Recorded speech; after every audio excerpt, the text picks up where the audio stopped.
नमस्कार, मी भाऊ तोरसेकर. तुम्ही बघत आहात प्रतिपक्ष. मित्रांनो, तसं बघायला गेलं तर आश्चर्य वाटेल तुम्हाला की मी चुकीच्या माणसाची बाजू घेतोय किंवा समर्थन करतोय असंही तुम्हाला वाटेल. पण आज मला थोडं महुआ मोइत्रा नावाच्या महिला खासदाराविषयी वाईट वाटलं. वाईट एवढ्यासाठी वाटलं मित्रांनो की ती ज्या पक्षाची आहे, तृणमूल काँग्रेस या पक्षाची आहे, ज्या पक्षाच्या अध्यक्षा ममता बॅनर्जी आहेत, ज्या बंगालच्या मुख्यमंत्री आहेत, त्या ममता बॅनर्जींना आता महुआ मोइत्रा नकोशी झालेली आहे. अर्थात त्यांचीही बाजू बरोबर आहे.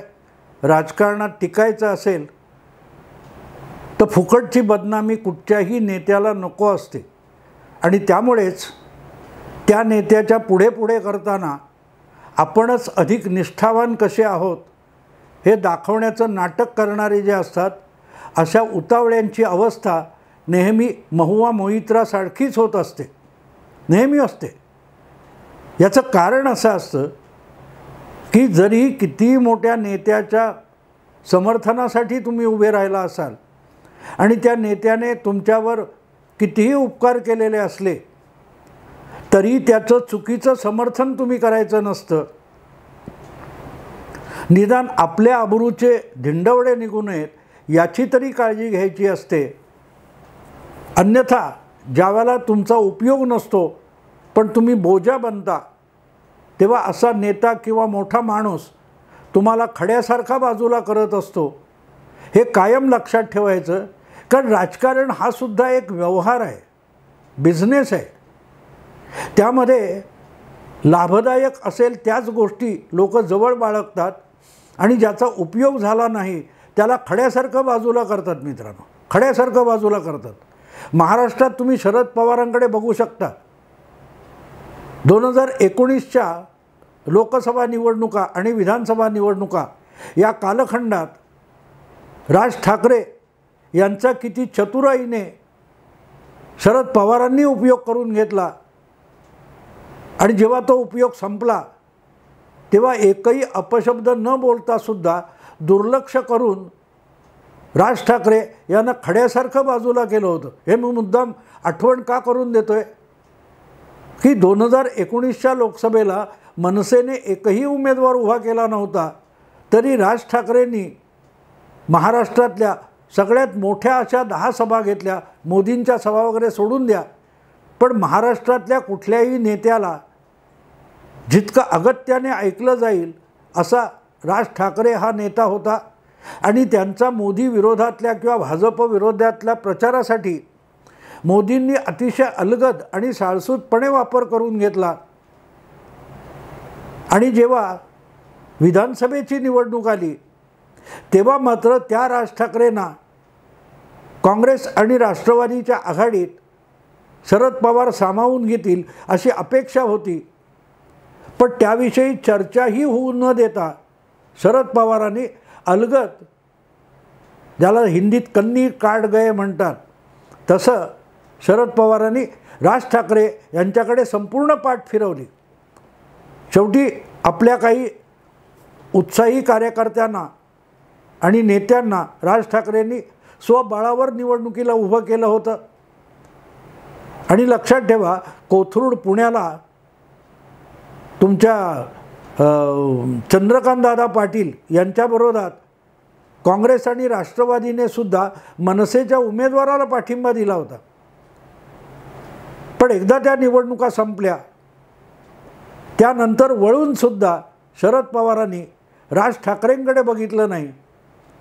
त्यामुळे 2021मध्ये जेव्हा गुढीपाडव्यानिमित्त शिवाजी पार्कला पहिली मोठी सभा, 22मध्ये मोठी सभा गुढीपाडव्याची राज ठाकरेंनी घेतली आणि शरद पवारांवर कडाडून हल्ला चढवला, तेव्हा तेच शरद पवार राज ठाकरेंना आपले आजोबा प्रबोधनकार ठाकरेंची पुस्तकं वाचायचं आवाहन करत होते.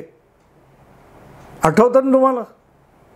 उत्साहाच्या भरात राज ठाकरेंनी केलेली ती गंभीर चूक होती. आणि त्याची किंमत त्यांना पुढच्या काळात मोजायला लागलेली आहे. पण तो सगळा काळ आठवा तुम्ही. लोकसभेला एकही उमेदवार उभा न करता सुद्धा जी मतदान यंत्रामध्ये काय ते मतदान यंत्र EVM ज्याला म्हणतात त्याच्यामध्ये गफलत असल्याचा विषय महाराष्ट्रात सगळ्यात उचलून कोणी धरला असेल तर राज ठाकरेंनी उचलून धरला होता. आणि शिवसेना भाजप युती वगळता सगळ्या पक्षांची एक बैठक घेऊन सगळ्या पक्षांच्या नेत्याबरोबर राज ठाकरेंनी प्रमुख म्हणून एक पत्रकार परिषद घेतली होती. नंतर निवडणूक आयोगात जाऊन आयुक्तांची भेट घेतली होती. आठवतं तुम्हाला? पण उपयोग झाला नाही. आणि विधानसभा निवडणुका आल्या तेव्हा शरद पवारांनी संपूर्ण पाठ फिरवली होती. आणि त्याबद्दल जेव्हा खुलासा विचारला तेव्हा शरद पवारांनी इतकं अलगद त्यापासून आपले हात झटकले होते की नाही, राज ठाकरेंचं आवाहन जे आहे की जोपर्यंत मतदान यंत्र बंद होऊन कागदाच्या मतपत्रिका येत नाहीत तोपर्यंत सगळ्यांनी निवडणुकीवर बहिष्कार घाला, हे राज ठाकरेंचं आव्हान आहे. आणि ते आम्हाला शक्य होणार नाही आणि म्हणून त्यांची आमची आघाडी वगैरे होऊ शकत नाही. समजूतसुद्धा शरद पवार घालू शकले असते. पण जागा वाटपात आणखीन एक हिस्सेदार नको म्हणून विधानसभेला 4 वर्षापूर्वी राज ठाकरेंना खड्यासारखं बाजूला केलं होतं. सांगायचा मुद्दा असा की राजकारणामध्ये सगळेच, मी एकट्या शरद पवारांना दोष देईन असं बिलकुल नाही, सगळ्या पक्षांचं असतं. पण जोपर्यंत तुमचा उपयोग आहे तोपर्यंतच आपल्या निष्ठा वगैरे दाखवण्याचा उपयोग असतो, हे प्रत्येकाने लक्षात घेतलं पाहिजे. आणि ते न लक्षात घेता किंवा विसरून तुम्ही जर उतावळेपणानं काय करायला गेलात आणि तो जर डाव उलटा पडला तर तुम्ही ज्यांच्याविषयी निष्ठा दाखवत असतात ते सुद्धा तुमच्याकडे पाठ फिरवतात, त्या गावचे नाही असं भासवतात. हा भारताच्या राजकारणाचा इतिहास आहे. अपवाद म्हणाल तर बाळासाहेब ठाकरे होते. त्यांनी कितीही मोठे आरोप झाले तरी आपल्या सहकाऱ्यांना कधी वाऱ्यावर सोडलं नाही. मला वाटतं की महुआ मोहित्रा हीच गोष्ट विसरली. आपण सगळ्यात जास्त मोदींचे विरोधक आहोत आणि ममता दिदींच्या पक्षात आहोत. तर ममता दिदींना खुश करण्यासाठी जितका उतावळेपणा महुआ मोहित्रा दाखवत होता त्या उतावळेपणातून त्यांनी एक घोडचूक केली. आणि जे काय पुढचं आहे तो तपशील मी सांगण्याची गरज नाही. त्यांनी अदानी विरोधात प्रतिस्पर्धी उद्योगपतीकडून पैसे घेऊन आणि त्याला आपला ईमेलचा पासवर्ड देऊन थेट त्याला पाहिजे ते प्रश्न विचार माझ्या नावावर अशी मुभा दिली. आणि आता ते सगळं उघडं पडल्यावर महुआ मोहित्रा फसली आहे आणि त्यातून ती निष्कलंक म्हणून बाहेर पडणार नाही याची खात्री दीर्घकाळ राजकारणात 40 वर्षापेक्षा अधिक असलेल्या ममता दिदींना कळते. म्हणून त्यांनी संपूर्णपणे महुआ मोहित्रा प्रकरणातून हात झटकलेले आहेत. इतर काँग्रेस असेल किंवा संजय राऊत असतील असे लोक फार अगदी महुआ मोहित्राचं सूडबुद्धीने केलेली कारवाई वगैरे वगैरे आरोप करत आहेत. पण ज्या पक्षाच्या महुआ मोहित्रा खासदार आहेत त्या पक्षाने एकही शब्द महुआ मोहित्रा यांच्या समर्थनासाठी उच्चारलेला सुद्धा नाही. ही बाब लक्षात घेण्यासारखी आहे. तसं त्यांच्या पक्षाचे अत्यंत तोंडाळ नेते हे महुआ मोहित्रापेक्षा डेरेक ओब्रायन आहेत राज्यसभेतले. पण डेरेक ओब्रायन यांनी सुद्धा एक चकार शब्द महुआ मोहित्राच्या समर्थनार्थ उच्चारलेला नाही, अजिबात उच्चारलेला नाही. आणि कारण सरळ आहे की आता महुआ मोहित्रा हा तृणमूल काँग्रेससाठी एक बोजा बनून गेलेला आहे. त्यांचा राजकारणात लाभ नाही आहे. तसं म्हणा, तसा काही उपयोग होता मतं मिळवण्यासाठी स्वबळावर किंवा स्वतःच्या लोकप्रियतेवर निवडून येण्या इतक्या महुआ मोहित्रा या स्वतंत्र नेत्या नाहीत. त्यांचं काय म्हणाल ते स्वतःचं व्यक्तिमत्व राजकारणात प्रभावी नाही आहे. पण आपणच सर्वात आक्रमक, तृणमूल काँग्रेसच्या अत्यंत आक्रमक असा चेहरा कोण तर महुआ मोहित्रा आहे हे दाखवण्यासाठी त्या जे काही करत होत्या त्या इतक्या वाहवत गेल्या की आज त्यांच्यावर नको तितकं गंभीर बालंट आलेलं आहे आणि त्यातून सुटकेची बिलकुल शक्यता नाही आहे. मग हा बोजा पाहिजे कशाला? त्यांच्या जागी दुसरा कोणी दगड उभा करून सुद्धा आपण निवडून आणू शकतो याची ममता बॅनर्जींना खात्री आहे.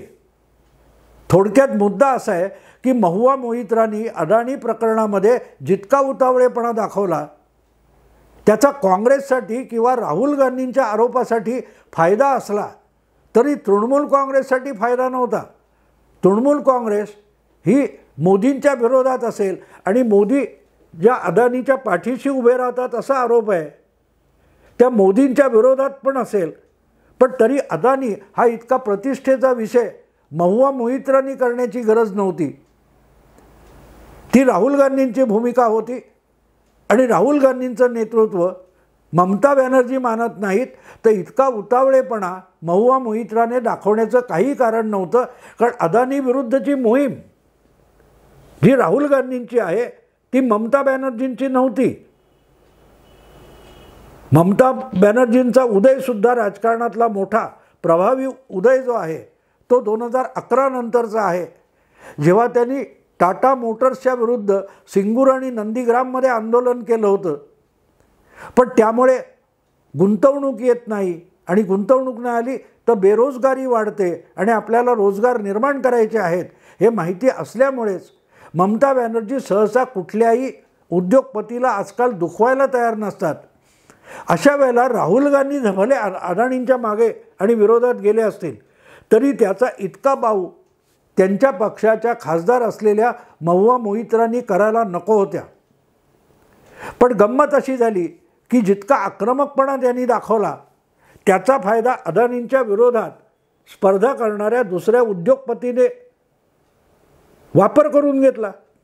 आपल्याला पाहिजे ते अदानींच्या विरोधातले प्रश्न थेट स्वतःच महुआ मोहित्रांच्या नावावर टाकले आणि ज्या वेळेला आता हे सगळं आपल्यावर शेकेल आणि उद्या संसदेशी काहीतरी गडबड झाली म्हणून हिरानंदानी उद्योगाला सुद्धा धक्का बसेल अशी वेळ आली तेव्हा तो दर्शन हिंगो तो काय म्हणतात त्याला हिरानंदानी तो थेट माफीचा साक्षीदार असल्यासारखं त्याने महुआ मोहित्राविरुद्ध प्रतिज्ञापत्र पण देऊन टाकलं.